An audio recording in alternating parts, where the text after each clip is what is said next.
Gracias, Gervasio. Muy amable tus palabras.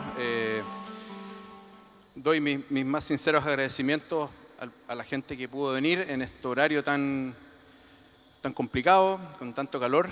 Muchas gracias por estar acá. Lo que les voy a mostrar es algo relativamente nuevo, porque en general en Chile y en otros lados he ido presentando trabajo y me parece que la oportunidad de una reflexión como en una instancia como Arquisur es tratar de mostrar lo último que uno está haciendo. Y también obviamente en base a la convocatoria que hace Arquisur respecto a la idea de la transformación, nosotros como grupo, como colectivo, hemos estado los últimos años relacionados con el mundo de la construcción. Con la palabra construir, que es una palabra con harto espesor, que involucra unir cosas, ensamblar cosas, darle sentido a esas cosas que se unen, generar un nuevo conjunto a partir de los ensambles. Entender esa idea me parece francamente magnífica. Nosotros somos un grupo de amigos que probablemente partimos igual que ustedes, lo único que hace más años nomás. Arriba está Carmen Valdés, Valentina Hacha, Leonardo Quintero, Javier González, Nicolás Norero, Alexis Quintero, César Gómez y a la derecha Macarena Ceballos. Somos una oficina relativamente singular porque nos agrupamos para distintos tipos de proyectos. Como amigos que somos, lo pasamos muy bien y afianzamos los lazos que hemos ido construyendo en el tiempo únicamente. Lo primero que me gustaría hablar es, me imagino que ustedes han de conocer algo de la arquitectura chilena, producto de que ha tenido obviamente una divulgación importante en los últimos 20 o 30 años, sobre todo después de la llegada de la democracia, ¿no? Y el contexto en que nosotros nos encontramos parte por preguntarnos qué es lo que queremos hacer o a qué desafíos nos enfrentamos como generación. En qué situación, en consecuencia, nosotros vamos a trabajar y desde dónde vamos a contribuir. Nosotros venimos a hacerle la posta a esta generación magnífica de arquitectos que admiramos, ¿no? Matías Klotz, José Cruz, Alejandro Aravena, Germán del Sol, Milan Reich, Cecilia Puga, etcétera, que son nuestros amigos ahora y que también obviamente admiramos, pero también los criticamos, ¿no? Les tocó enfrentarse a un país muy distinto, a un país en que la llegada de la democracia activó una economía que creció sostenidamente sobre el 7% y que abrió las puertas y ventiló una casa que estaba encerrada hace ya 17 años, ¿no? Que fue el proceso de dictadura que nosotros enfrentamos. Y lo hicieron de manera brillante, ¿no? Pero nuestros problemas son otros. Como generación enfrentamos otros conflictos. En octubre del año 2019, ese modelo extraordinario que se había creado, extraordinario entre comillas, que se había creado en la dictadura, ¿no es cierto? Un modelo de libre mercado, que no tengo nada contra el modelo en sí mismo, sino que obviamente es con la aplicación del modelo, que fue extremadamente libre mercadista, generó una suerte de acumulación de insatisfacción durante muchísimo tiempo. Y esa insatisfacción explota como si fuera una bomba racimo en el año 2019. Por otro lado también, en los últimos 4 o 5 años, no solamente Chile, sino que en gran medida Sudamérica, nos hemos enfrentado a movimientos migratorios importantes. Cómo la gente se ha desplazado para encontrar oportunidades y en Chile, en lo puntual, esa transformación ha involucrado que alrededor de más de 2 millones de personas se han desplazado en los últimos 4 o 5 años. Y en un país como el nuestro, obviamente, eso mueve la aguja y mucho. ¿Cómo enfrentar este conflicto como generación en consecuencia? ¿Qué cosas nosotros podríamos aportar desde la arquitectura, desde nuestro conocimiento, de nuestro quehacer en las universidades, con los estudiantes, etcétera? Y ahí vienen varias posibilidades. Aquí la carpeta se abre de manera bastante importante. Aparece un abanico de opciones y dentro de ellas me parece que una de las interesantes sin duda tiene que ver con la forma en cómo construimos. La inmigración ha generado esto, la imagen de la izquierda, a su derecha, que son los campamentos, ¿no? Poblaciones que afloran de manera espontánea, sin regulaciones, sin normativas, que son muy peligrosas desde el punto de vista de habitabilidad, porque muchas veces están en terrenos que no son los propicios, que son colapsables, están en quebradas, que entre las lluvias pueden estar sometidas a muchos riesgos, y por lo tanto tienen una demanda, ¿no es cierto?, que es sumamente importante. Por otro lado, la forma en cómo construimos en Chile. En Chile, como país sísmico, prácticamente sobre el 95% de la construcción, sobre los 2 pisos, y me atrevería a decir que el 100%, está hecho en hormigón armado.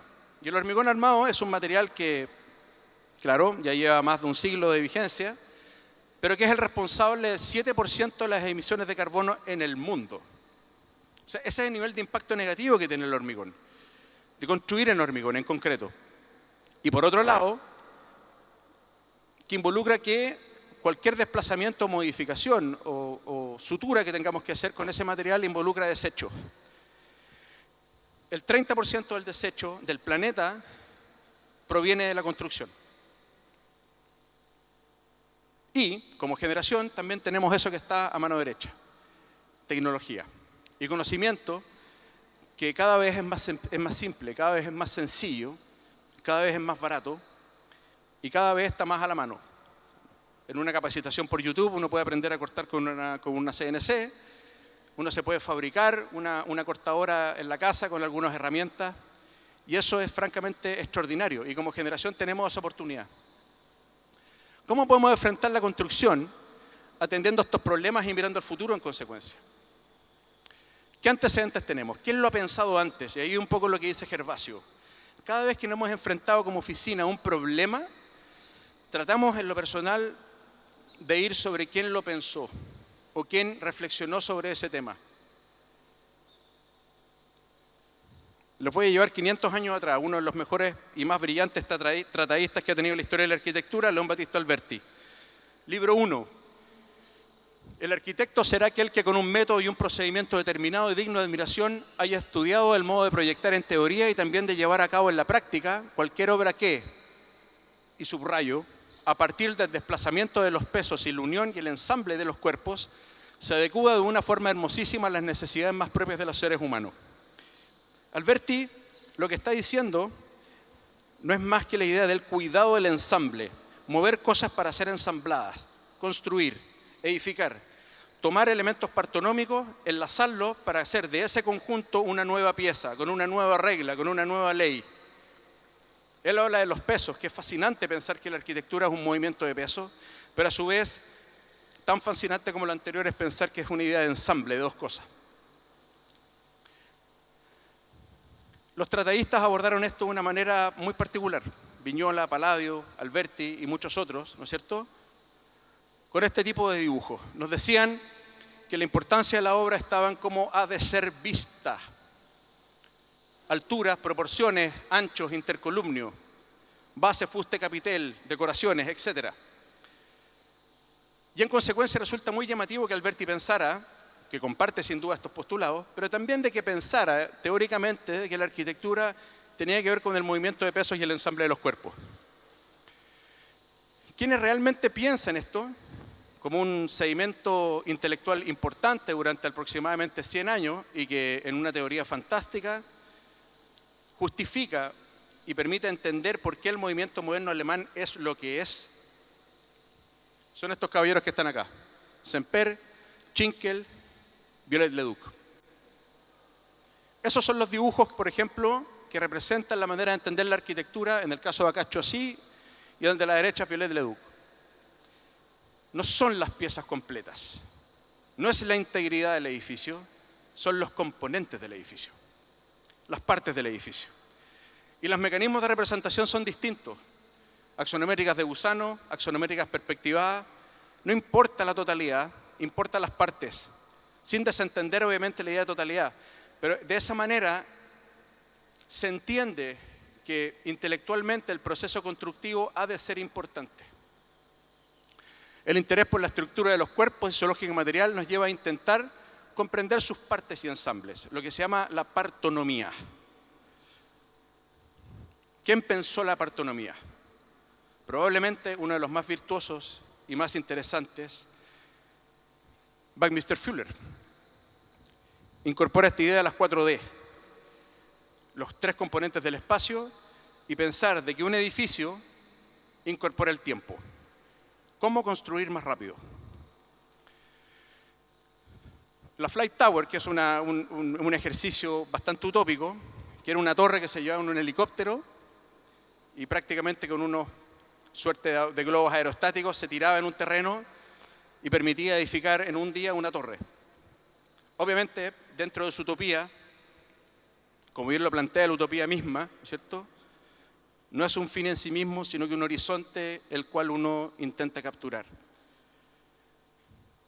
En el dibujo de la derecha está inmersa la Dim Action House. Y es muy bello pensar de que la arquitectura tiene un compromiso con el tiempo.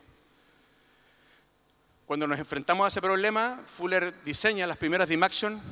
Esta es una casa con chapa que se fabrica en serie, criterios fordistas. Y esa serialidad le entrega la rapidez que necesita, como si fuera un automóvil, como si fuera un Calefont, como si fuera una lavadora. Y tiene una expresión interesante. A mí creo que una de las cosas que me resulta fascinante es que las piezas de Fuller exudan de una manera representativa esas cualidades de la prefabricación. Dan cuenta que las cosas son prefabricadas. Pasa mucho que de repente uno mira y nos muestran esta casa es prefabricada y parece una casa como cualquier otra. ¿De qué forma la arquitectura puede expresar esa condición de las partes, en donde casi de manera autónoma puede explicar incluso el proceso con el cual fue montado? Estas son fotografías de las Dim Action fueron varias casas, aquí hay una de ellas, y ahí está, por ejemplo, el mástil central, que monta la casa en pocos días. Jean Prouvé, arquitecto francés. Fascinante la historia de Prouvé, porque él es un diseñador.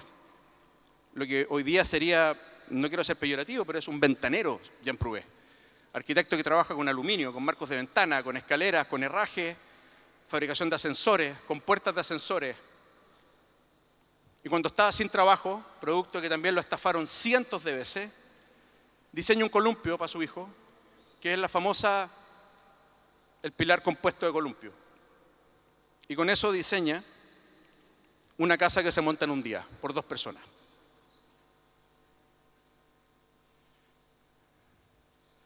Y probablemente el que a mí me parece más fascinante, porque si la historia de Prouvé era increíble, la de Prouvé es más impresionante aún.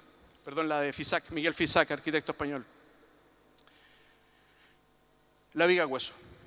La viga hueso con la que cubre industrias en España, en Madrid puntualmente, elabora fachadas prefabricadas. Pero la historia de la viga hueso es fascinante porque hace 40 vigas hueso. Se les quebraron, se les rompieron, hasta que llega la que funciona. Lo estafaron entre medio, lo dejó la señora entre medio. Tiene una historia de mucha resiliencia. Pero eso es un poco el antecedente que me interesa destacar. Que si vamos a hablar de algo, de alguna idea o de algún tema en arquitectura, siempre hay alguien que lo pensó al menos de manera parecida. ¿Qué podemos plantear a partir de todo esto? Si hay un antecedente cultural, hay un problema político en nuestro país, latinoamericano yo creo por cierto, ¿qué se puede plantear? Y aquí llego un poco a donde quiero situar el trabajo y la presentación de hoy día, que son proyectos que están hechos en madera. La madera en Chile es un temazo porque aquí se ve, por ejemplo, en las estructuras del sur, esas son plantaciones típicas del Valle Central, hay algunas naves industriales de la zona del Maule, puentes, esqueletos de las iglesias de Chiloé, todas son construcciones partonómicas, de piezas, de enlaces, de uniones, edificios que son armados por números. Hay una tesis fantástica del profesor Golsack sobre cómo se arma la iglesia de Chiloé con números, ¿no? De cómo se enlazan las piezas con numeraciones. Estamos hablando de esto hace 150 años, 200 años. Por otro lado, somos un país forestal, los chilenos. Tenemos miles de hectáreas de bosque disponibles. Por supuesto que tenemos un problema allí. La normativa que rige en este minuto es un régimen extractivista 100% y por lo tanto no es adecuado respecto a las políticas de extracción del material que quisiéramos. Hay una labor extraordinaria que está haciendo la CORMA, la Corporación de la Madera en Chile, para arreglar eso y mejorarlo. Criterios básicos: plantar en polígonos adecuados, plantar en bajas densidades, plantar respetando la vegetación del lugar, no secar los suelos, hacer participar a las comunidades. Son 3 o 4 puntos claves a la hora de entender cómo la madera ha de ser extraída. Sin embargo, esa es una lucha que todavía se está dando y se está arreglando, para que el proceso de manera circular funcione, ¿no? No se pueden talar paños muy grandes de monocultivo, ¿no es cierto?, y después volver a plantarlos. Caso de España, caso de Australia, están funcionando bien y son ejemplos a seguir. Y por otro lado también la sustentabilidad, ¿no? Los edificios, cuando se construyen, como les mencionaba, son el responsable del 30% de los desechos del mundo. ¿Cómo se puede construir en seco sin generar desechos? No solamente respecto a los desechos que están a la derecha, sino que también la responsabilidad con la huella de carbono, ¿no? El 50% más o menos del palo de la madera es carbono que está capturado en la fibra de la madera. Por eso es que se dice siempre que la madera es carbono positivo, ¿no? Respecto al acero y respecto al metal, al hormigón, no tiene punto de comparación. Les voy a mostrar proyectos que capturan un poco estas cosas. Algunas de manera tangencial, otras de manera más directa. Proyectos que se arman básicamente, cuya idea de prefabricación está implícita en el diseño mismo. ¿Qué es lo que nos propusimos? Si podemos mirar a Fuller, a Prouvé, etc., son arquitectos que pensaron la prefabricación desde las partes, entendiendo que las piezas fueran componentes que definieran de suyo la arquitectura y no al revés. Por eso es que tampoco creo que la prefabricación sea una ciencia y exista un sistema perfecto para tener éxito. Muchas veces tienen que ser mixtos y tener apoyos de otros materiales, etc. Esta primera parte la voy a pasar rápida. Son proyectos que hemos hecho en los últimos 4 años más o menos, entre 3 y 4 años. No tengo ningún proyecto más antiguo que eso. Y buscan justamente poner en evidencia el ejercicio. Centro Interpretativo en Bododahue. Este es un edificio hecho a partir de un marco que se repite. ¿Por qué se repite? Porque estandariza la solución. Estandariza la solución, estandariza las medidas, estandariza herrajes, estandariza modulaciones de revestimiento, de ventanas, de forros, de sellos, etc. La repetición, en consecuencia, no es un anhelo plástico, o sea, lo es producto de lo anterior, pero no es una premisa que buscamos de suyo. Esta idea permite, en consecuencia, edificar una misma pieza repitiéndola hasta el cansancio. En este caso, el centro interpretativo es el acceso a un parque nacional en la Patagonia chilena. Y nosotros pensamos que una de las maneras probablemente más magníficas de entrar a un parque era a través de un jardín, un poco como lo dice T.S. Eliot, tratando de volver al jardín. Hicimos una casa dentro del mismo plazo más o menos, esto tiene que haber sido hace unos 2 años atrás, en una puntilla en una roca.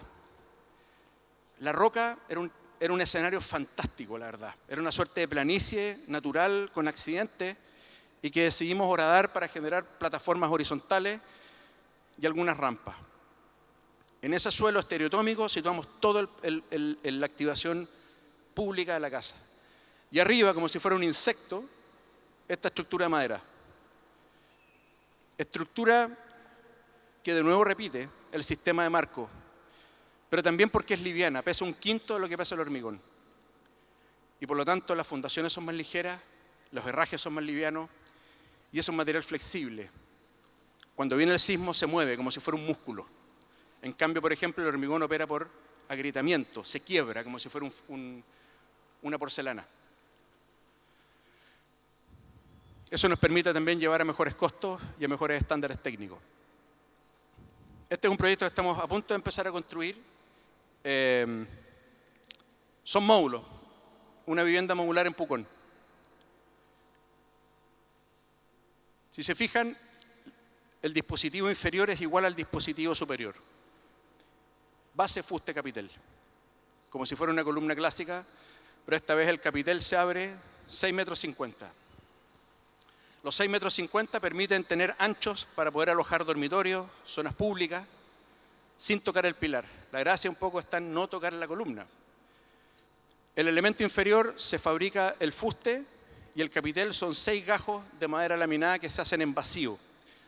Hay una cámara de vacío que es francamente extraordinaria, que uno coloca la placa, en este caso CLT, y con una matriz al vacío se dobla y arma la curvatura. Como la matriz es cara, ocupamos una matriz. Y esa matriz multiplicada por 6 hace el capital de arriba, y multiplicada por 12 hace el capital de abajo, y multiplicada por las 7, que en este caso vamos a modificar, este dibujo es de 8, hace la casa entera. Tocar poco el piso, poco el suelo. Hay una historia fantástica cuando le preguntan a Foster, ¿cuánto pesa su edificio, señor Foster? Estaba con Buckminster Fuller, que lo acabo de citar, y le pregunta a Foster, estaban recorriendo el Museo Salisbury en Inglaterra, y le dice, ¿cuánto pesa su edificio, señor Foster? Y Foster estaba vanagloriándose de lo liviano que era. No sabía, se va a la oficina, coloca a un equipo a trabajar a que defina el peso del edificio. Y la historia en general, todos los textos la cuentan hasta ahí. Y que le manda una carta de respuesta a Bucky, le dice, Dear Bucky, aquí mi edificio pesa tanto. Pero no está ahí lo importante. El 60% del peso del edificio estaba en el suelo. De ahí Foster cambia la estrategia. Por eso es importante entender de que si el edificio toca poco el suelo, es poca fundación, es poca excavación, son pocos puntos de erosión del mismo territorio, y como el edificio es liviano, la fundación es chica y el peso es poco.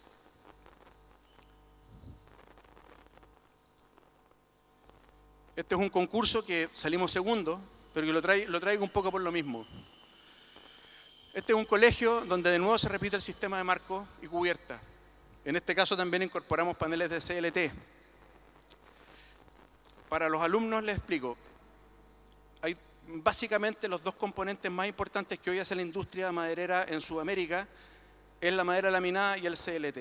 La madera laminada son fibras de palo de distintos gramajes, por ejemplo 3x1, 4x1, etcétera, etcétera, que se colocan uno sobre otro, como si estuviéramos haciendo una milhoja, digamos, encolada y prensada. El CLT es lo mismo, pero son fibras que se colocan en una dirección, palos, digamos, se encolan y de encima se colocan en otra dirección.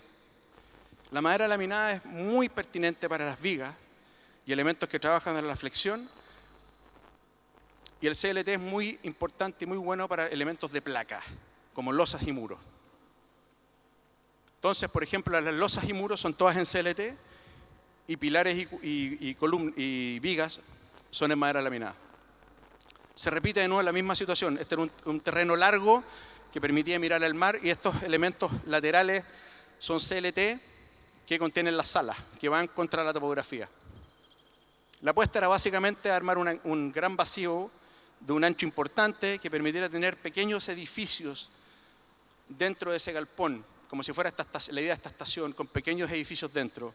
Dentro había una pequeña biblioteca, un pequeño laboratorio, etcétera, etcétera. Y la sala se abría completa. El proyecto educativo establecía eso, permitir que la sala se desfigurara en cierta medida, y de izquierda hacia derecha cambiara la escala. La sala originalmente estaba en la izquierda, abierta es un jardín, pero permitía duplicar su tamaño y después relacionarse con el exterior. Pilar, viga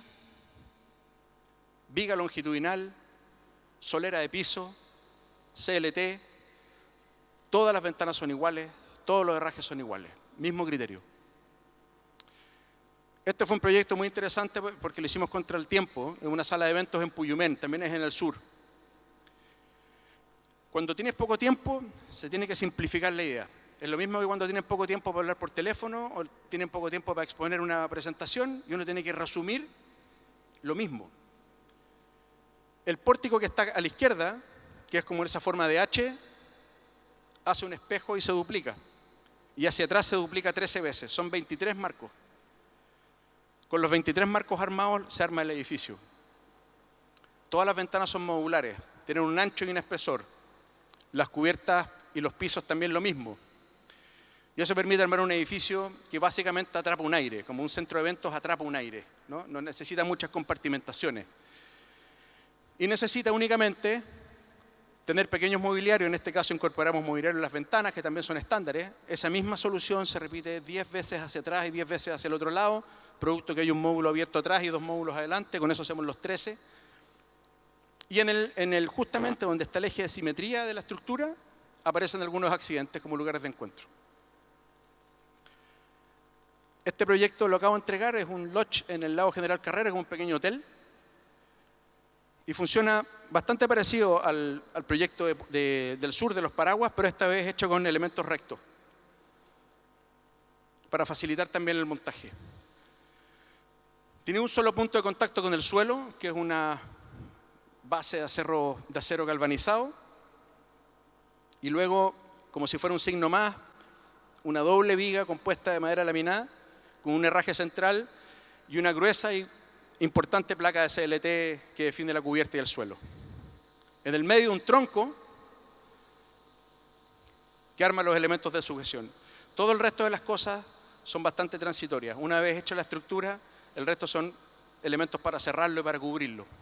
Las puertas que se abren permiten que justamente el interior salga completo hacia afuera. Y el proyecto se divide en dos partes, una parte interior y una exterior. En el interior, los elementos básicos, y en el exterior está el momento más importante, ¿no? La vista hacia el paisaje, el agua y el fuego, que era parte importante del mandato. Un lugar para juntarse en torno al fuego y un lugar para limpiarse, digamos, con el agua del lago. Eso es el interior. Y eso es un poco la versatilidad. Ahora, una reflexión. Todo esto que les comento, cuando está la idea de que la estructura y la construcción sean el lenguaje que define el edificio, también hay trampas y mentiras y decisiones que uno hace. Y ahí está la variable del diseño. Diseño tiene que ver con decidir. ¿Por qué en un punto? No costaba nada ponerlo en 2 o ponerlo en 3, ¿no? Pero ¿por qué en 1? Bueno, es una manera de poner un acento. Lo que Semper dice, el énfasis. Semper, que el caballero alemán que hablaba de la Gottfried Semper, hablaba de los 4 elementos de la arquitectura, de la cabaña, él dice una cuestión que es clave, el énfasis, ¿no es cierto? Poner el énfasis en algo. Él lo propone a través de lo que él denomina la forma mecánica o la estructura. Poner el énfasis en la forma mecánica y la estructura es una manera de definir la arquitectura. El énfasis está puesto en un punto de contacto y eso es una decisión de diseño, ¿me entienden? Como les mencionaba, el chasis y la fabricación de la pieza puede ser lo complejo y en consecuencia ocupamos un chasis que se duplica, se triplica, se cuadriplica. En la medida que se une uno con otro, aparece otra formación, otro elenco y otra vocación interior, pero que básicamente hacen lo mismo. Y la proliferación de las piezas hace que esta cosa, obviamente, adquiera una condición más a nivel territorial, porque la idea es que se prendan como pequeñas lámparas en el paisaje. ¿Cómo esto se traduce a la obra? Y ahí está un poco lo interesante y el desafío más importante.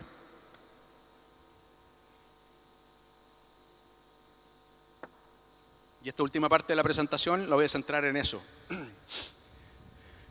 Las fotografías que están acá son fotografías que yo tomé con el teléfono. ¿Ya? En el teatro que les voy a mostrar hay recién allí fotografías de fotógrafo, entre comillas, pero es todo material crudo. Me parece interesante que los estudiantes vean material crudo. No es material editado, no son render. La cocina del proyecto, los errores del proyecto, las virtudes del proyecto. Vivienda en Murta, un encargo de hace más o menos 1 año y medio, y surge esta idea de armar un edificio pequeño con un perímetro que contenga la estructura, con una doble solera de madera laminada, con un palo aserrado en el centro, y básicamente 2 diafragmas, uno de piso y uno de cubierta. ¿Dónde está el cuento? El perímetro es una figura regular y en el centro hay un cuadrado con 4 columnas. Al tener una figura curvilínea y una figura recta y rectangular, se generan estas deformaciones. Todo el perímetro es abierto, los muebles están sueltos, todo se integra Y en ese cuadrado que sostiene toda la estructura de techo hay un patio abierto. Todo el resto es vidriado por el viento y el frío. En ese punto, en consecuencia, es el lugar un poco más recogido, como si fuera un interior exterior. Bien, el proyecto nos gustó, le gustó al mandante. La idea de la elipse tenía escorzos muy interesantes, ¿no? Esa es la planta. Toda la información flota en la planta. Pero aquí viene lo interesante. La obra se monta en un camión. La elipse se tiene que descomponer en piezas más chicas. Se guarda en un galpón al lado del terreno. Los herrajes son elementales, son herrajes metálicos de acero galvanizado, 8 milímetros, pernos de fijación y el terreno. El terreno hay unas 4 estacas allá abajo que no se ven mucho en la fotografía, pero que después defienden el corral desde el cual se monta la primera elipse y desde el cual se empiezan a montar las columnas. Primero con una solera y luego con doble solera. Después de que se monta la doble solera, se montan los elementos de piso que van hacia el centro y luego los elementos de cubierta, que son estos inclinados y torcidos. Esas son vistas del esqueleto. Y luego el cerramiento del edificio es muy sencillo. De nuevo, la modulación, la estandarización nos permite arreglar esto, traer todas las ventanas iguales. La instalación de ventanas duró 3 días. Y luego toda la instalación de entinglado de arriba lo montamos abajo y lo subimos en andamio. Esas son vistas de la obra. Y esta es la situación. Fue extremadamente complejo producto de la lejanía, pero esa es la pieza, la elipse, el cuadrado, un patio y una rampa.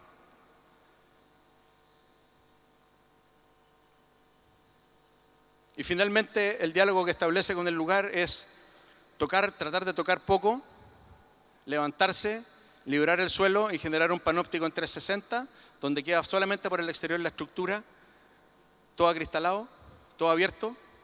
Ese es el mueble de cocina que queda suelto. Y finalmente la relación es así de simple y así de sencilla. ¿Dónde estuvo la complicación acá? El número de elementos. Cuando hicimos el techo, por ejemplo, con la elipse por el borde y el cuadrado por el centro, todas las piezas de las vigas de techo eran distintas. Y eso fue una complicación. En otro proyecto, que es uno más central, tratamos de corregir eso. Un refugio en la costa central.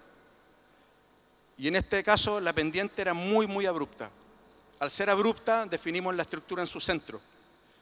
Al definir la estructura en su centro, la sujeción queda reducida a un radio mucho más pequeño, ¿no es cierto? Si estuviera afuera, el alcance sería muy largo y en consecuencia los elementos de sujeción del perímetro llegarían, por ejemplo, a casi los 17, 18 metros de largo. Sería una locura. Al estar al centro de la estructura, libera el perímetro. Fíjense en esas dos cosas que les acabo de mencionar. Estructura al centro, liberar perímetro. Un círculo, un cuadrado. 4 decisiones que están relativamente concatenadas una con otra y no hay que tomar ninguna otra más. En la medida que eso se apoya con los elementos constructivos y estructurales, al menos para nosotros es clave para poder arreglar el diseño y entenderlo y poder diseñar y construir. ¿Otras vistas? La idea era que el envolvente tuviera un palo reglado también, igual que con 2 perforaciones pudiera ser puesto como si fuera un ábaco. Esa es la planta, es todo de nuevo abierto, la estructura en su centro, tiene un pequeño volumen de servicio y ese es el terreno. La punta de adelante tiene prácticamente 12 metros, 13 metros de altura. La posición del centro es clave, el trazado acá en terreno es determinante para poder después colocar las figuras al milímetro. Aquí está lo que les contaba respecto a cómo se fabrica un palo de madera laminada. En este caso, este es un pilar. Como es pilar, si se fijan, trabaja con palos cuadrados, porque la exigencia puede venir en cualquier eje de dirección. Si hubiera sido viga, probablemente no tendría una sección equivalente, ¿no es cierto? No tendría una sección cuadrada, sino que sería un lado más largo que el otro y en el lado más flaco tendría la fibra de la madera. La tecnología que les hablaba al inicio, que está operativa, que está disponible, y esa tecnología es un robot que de hecho es como un robot de segunda mano que trajeron a Chile hace ya unos 4 o 5 años. Y en este minuto está mecanizando todo. Pero el mecanizado no es lo más importante. Fíjense en los elementos de mecanización, son bastante elementales, ¿no? Lo importante obviamente es más la idea de la partonomía, entender que son parte. Rescatar, por ejemplo, la cultura del montaje de las iglesias chilotas o los grandes galpones alemanes en el sur de Chile.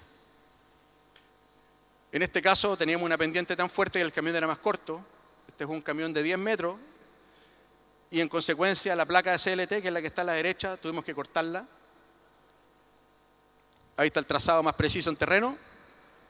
Esa es la estructura. Ese es el punto de contacto con el suelo. Son 4 puntos. Usamos 2,5 cubos de concreto, que en Chile es una locura. O sea, en Chile una sola fundación nos consume 10 tranquilamente. Si se fijan, los herrajes que han insertos en el hormigón, los de allá son, a todo esto, estas cosas las construyo yo. Se me olvidó mencionar eso. La anterior y esta las he construido yo algunas con mis manos incluso, y otras con maestros. Lo importante allí es que el herraje, si se fijan, tiene una posición, una inclinación que había que respetar, dejar ese herraje de la derecha con la cara expuesta para poder después soldar un tensor. Esa es la llegada a terreno, los movimientos de las placas de CLT. Si se fijan, el terreno era tan complicado que tuvimos que meter las cosas desde abajo y no desde arriba. Miren la pendiente de esa roca, es casi vertical. Empieza el izaje de pilares y las vigas en voladizo. Esto es muy rápido. Una vez que tenemos el contacto con el suelo resuelto, podemos izar y levantar. Se forma ese asterisco que arme la suerte de plataforma del primer piso. Los asteriscos con los tomadores horizontales, que esos van a definir después dónde se van a colocar los vidrios. El altillo. Y ahí estoy yo con un dron tomándole una foto de frente en una etapa intermedia de construcción cuando ya la estructura estaba montada. Y ya empiezan a aparecer cosas parecidas a los renders. La manera en cómo tenía que comunicar, por ejemplo, a veces a distancia la instalación de la escalera. Le mandaba a Felipe, el jefe de obra, el dibujo de la izquierda y no entendía. Le dije, agarra un rollo de papel higiénico, divídelo en 4, cuando tengas ese cuarto lo divides en 3, divides la altura y de manera perpendicular sacas el gajo hacia afuera. La escalera a la derecha venía entera a cortar láser. Y después me mandó la foto con todo armado y funcionó. Esas son fotos más o menos actuales de hace unos 10 días atrás. Lo que hay ahí abajo es una pequeña piscina que hice con una plataforma. Ya me queda rematar algunos detalles, unas cosas más chicas. Recuperar un poco el suelo, que está un poco erosionado, y sacar todos los elementos de atrás que se fijan son todavía elementos de obra. Esta casa es una casa muy singular porque es una vivienda urbana. Las dos anteriores estaban muy lejos y tenía que operar o trabajar a distancia.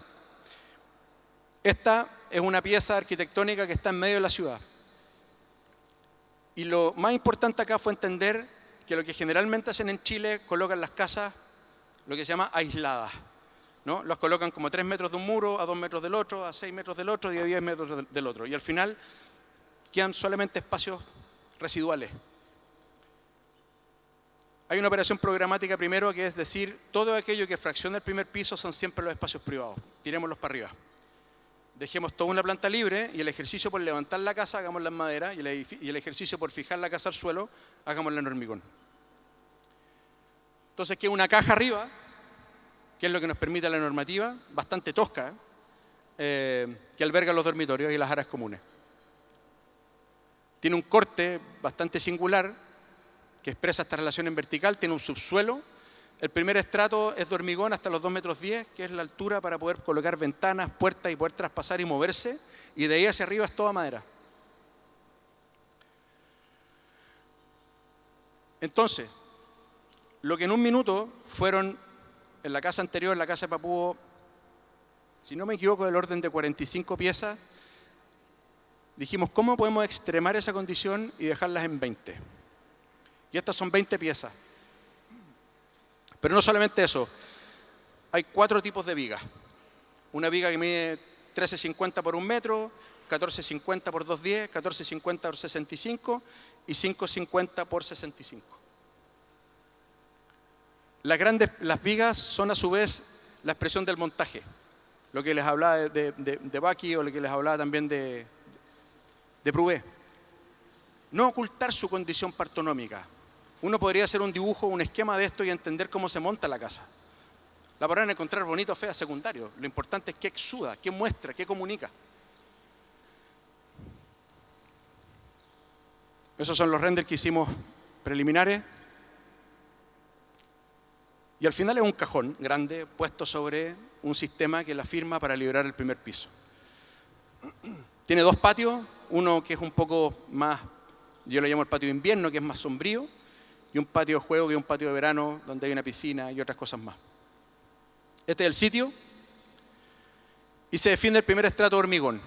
Esta casa la hice yo participé como obrero en esta casa, fue la primera que construí. Es un consejo que le doy a todos los alumnos. Si pueden en algún minuto trabajar como obreros en una construcción, háganlo. Se van a simplificar la vida, sobre todo dibujando. Uno se deja de dibujar tonteras y dibuja lo necesario. Y a veces ni siquiera dibujas un dibujo en la misma obra. Definido eso, fuimos a ver los palos. La Mitec, la viga de la derecha la tuvo que hacer a mano. Una reflexión importante. Cuando yo tenía la idea de hacer esta casa, lo primero que hice fue medir la viga, 1350 por 2,10 metros. Llamé a la Mitec, a Ernesto Hernández, el dueño, le dije, ¿podía hacer una viga de 1350 por 2,10 metros? Tengo que ver, me dijo, si la lijadora la puede manufacturar mecánicamente. Te llamo mañana. Me llamó el otro día y me dijo, la puedo hacer, pero la puedo hacer a mano. Si me hubiera dicho que no, tengo que cambiar el proyecto. ¿Me entienden o no? Eso es lo determinante de esta cosa. Si estás diseñando para montar y prefabricar, tienes que saber quién te va a hacer la pieza. Y la segunda pregunta que me hizo, ¿cuáles son los radios de giro para llegar al sitio? Porque un camión de 15 metros que de tolva completa tiene que poder tener radio de giro. Medí los radios de giro, fui al terreno, medí los radios de giro y comprobé que era posible. De nuevo, los herrajes son elementales. En este caso pusimos grasa, una solerilla de hormigón de 20 centímetros, camión grúa y se empieza a montar la casa. La casa se montó en 3 días, entera. Madera laminada.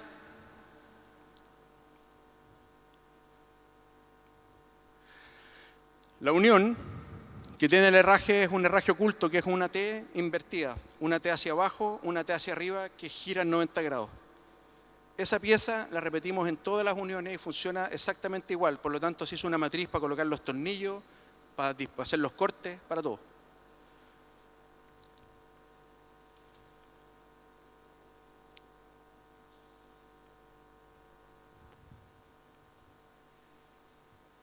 Y finalmente, lo que se busca es que la misma solución sea la expresión de la casa.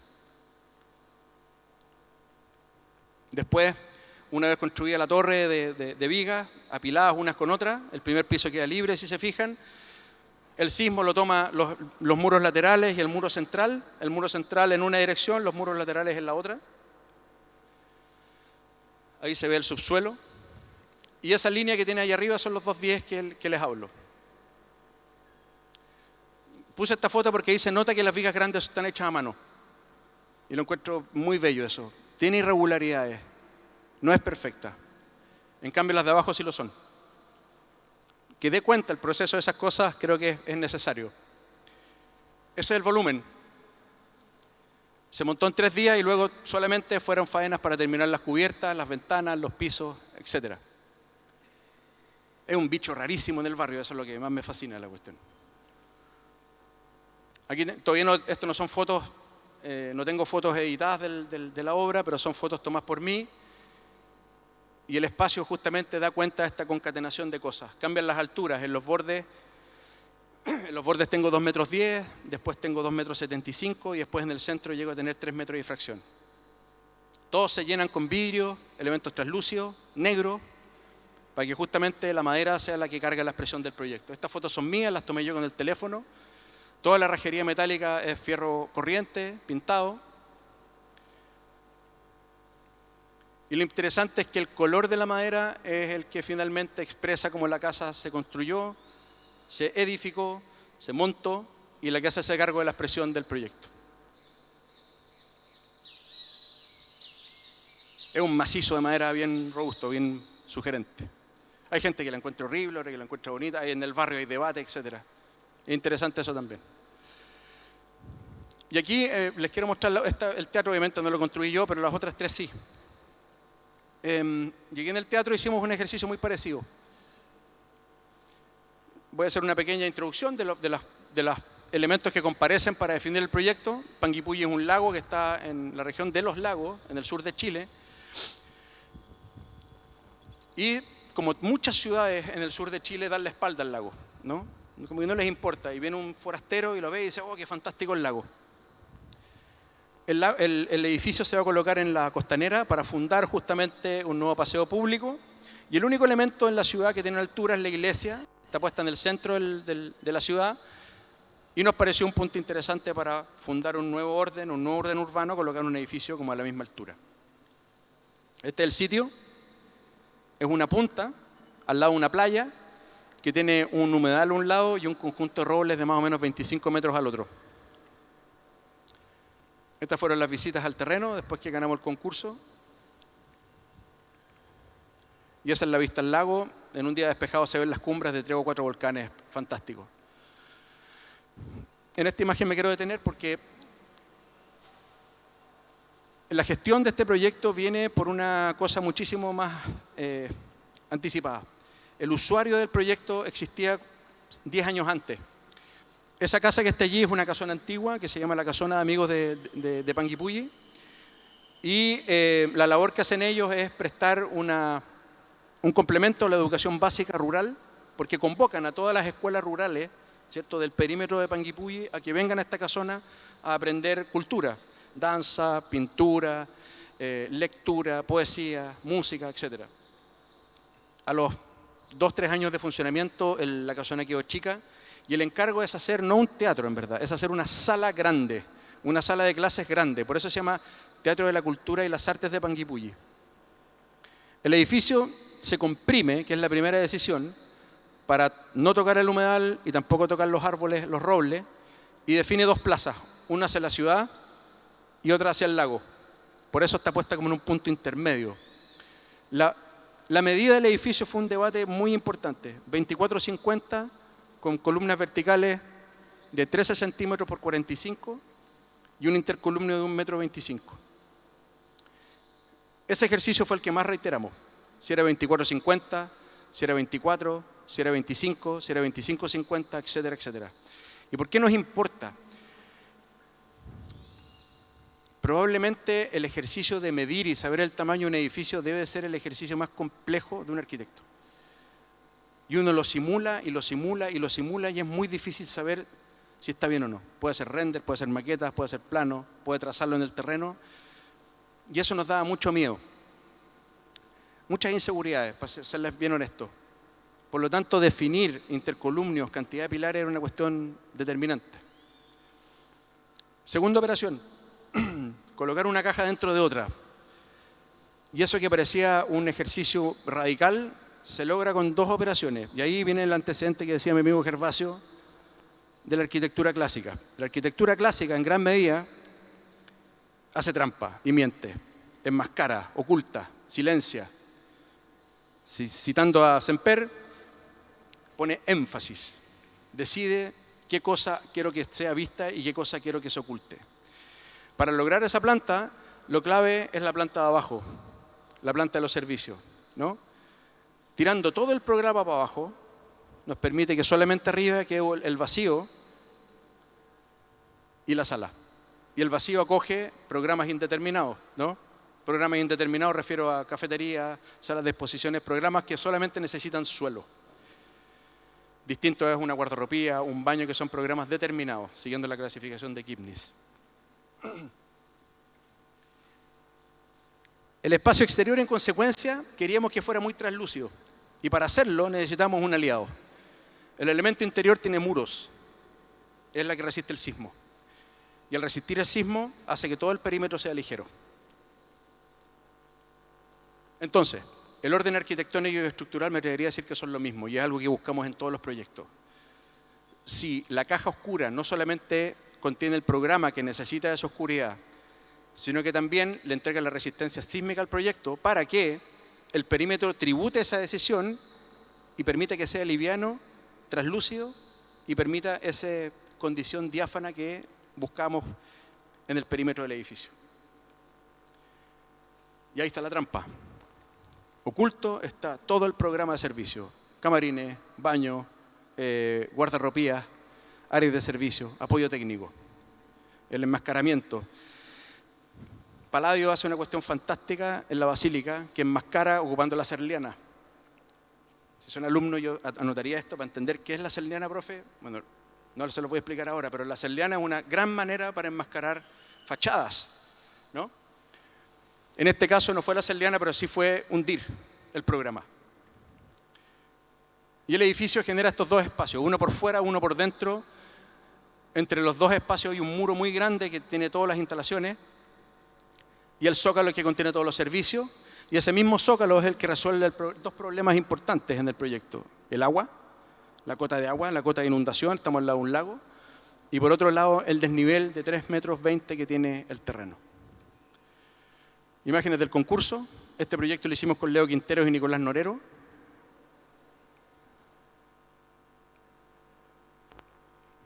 Me quiero detener en esta imagen un segundo.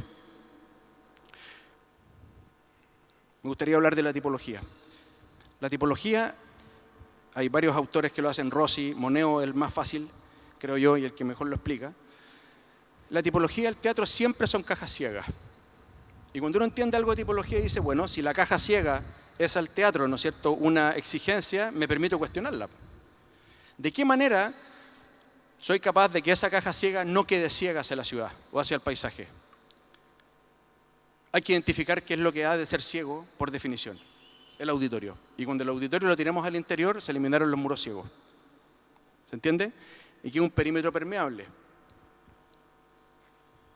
El zócalo, construcción tradicional de hormigón, y que acoge, entre comillas, características propias. Hay un jardín de rocas fantástico hacia el lago, entonces asume la expresión del muro hormigón, de los pisos, y de nuevo el edificio que se tiene que subir un camión y que se corta saliendo de la planta de Santiago, llegando a Lampa, montando en triadas.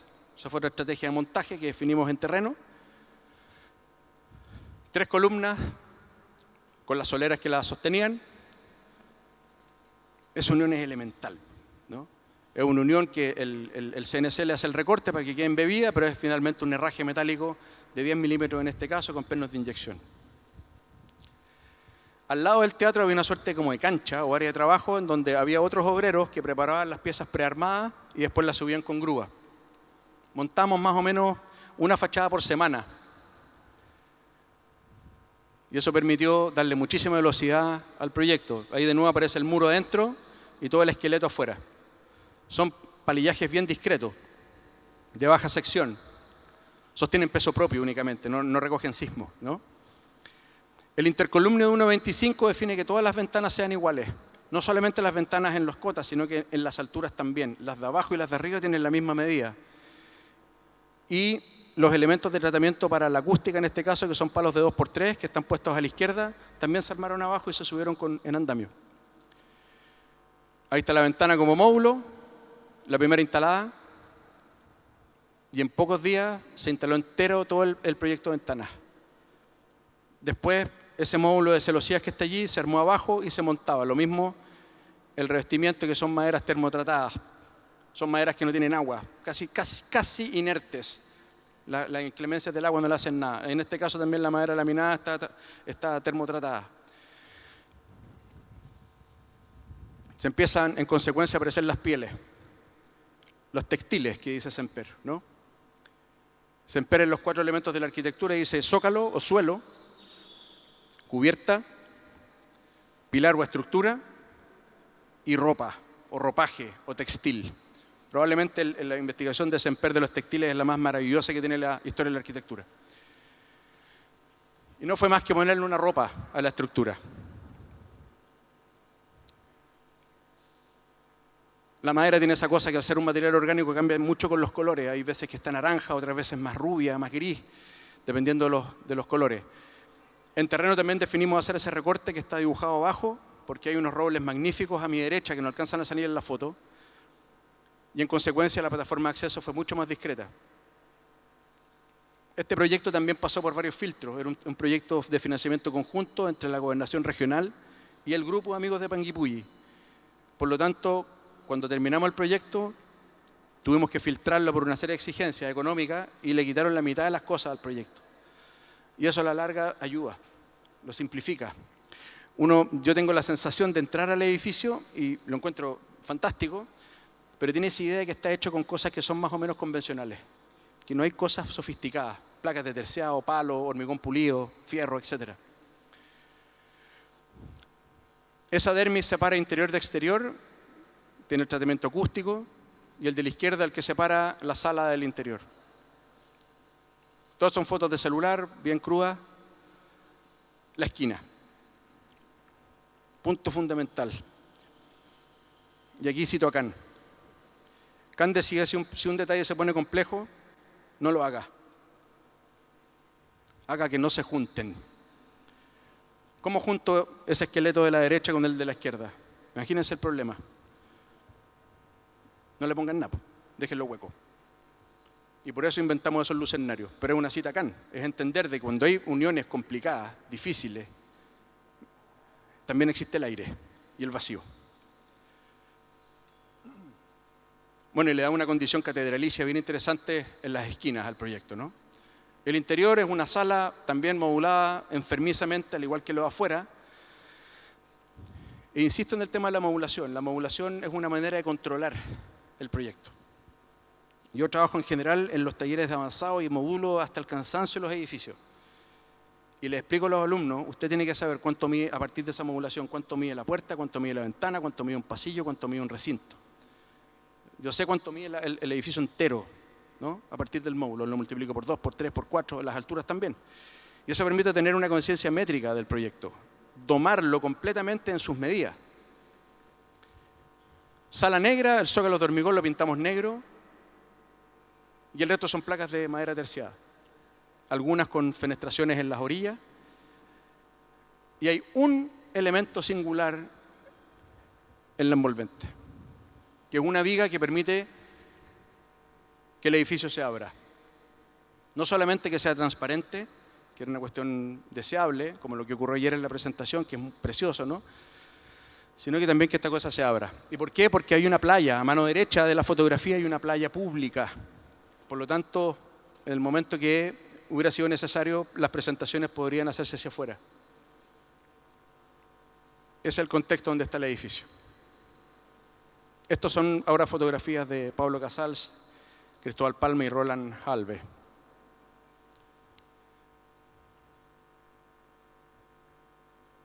El edificio terminado.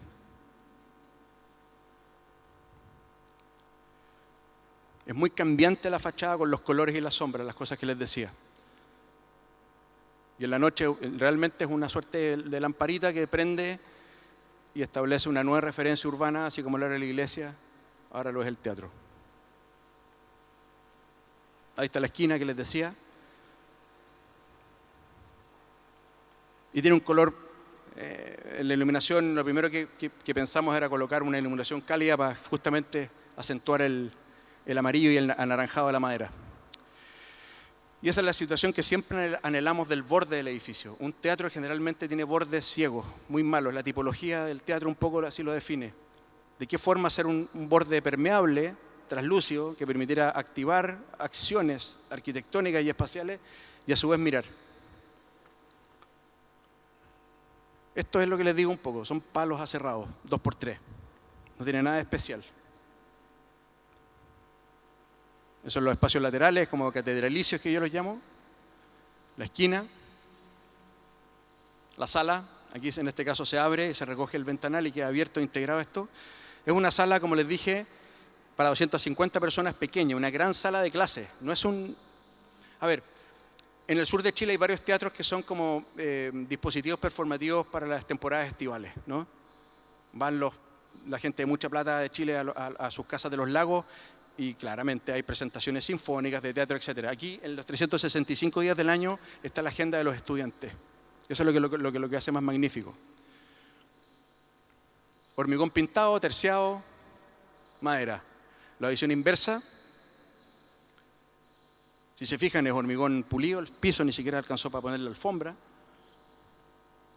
Y esa es la viga que permite salvar la luz y colocar la ventana.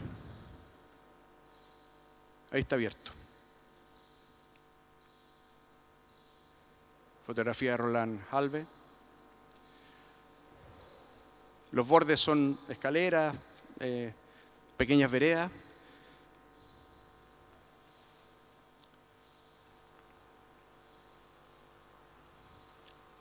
Fotografía de Pablo Casals. Esta es la imagen como ya más de noche. Y la idea final de este dispositivo dispuesto en el paisaje. Quiero colocar un video de Pablo Casals, con eso termina la presentación.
tardes a todos y todas.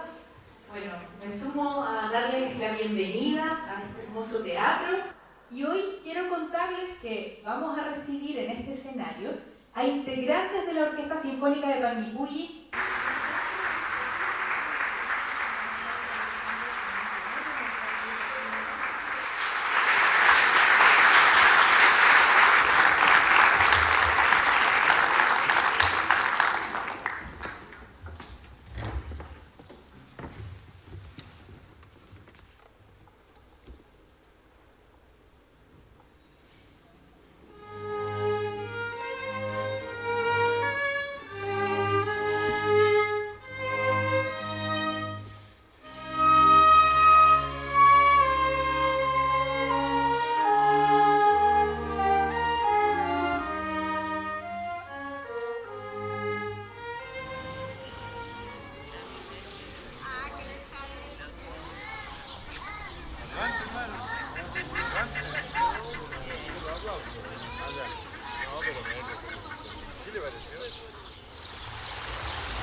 Eso, amigo, muchas gracias.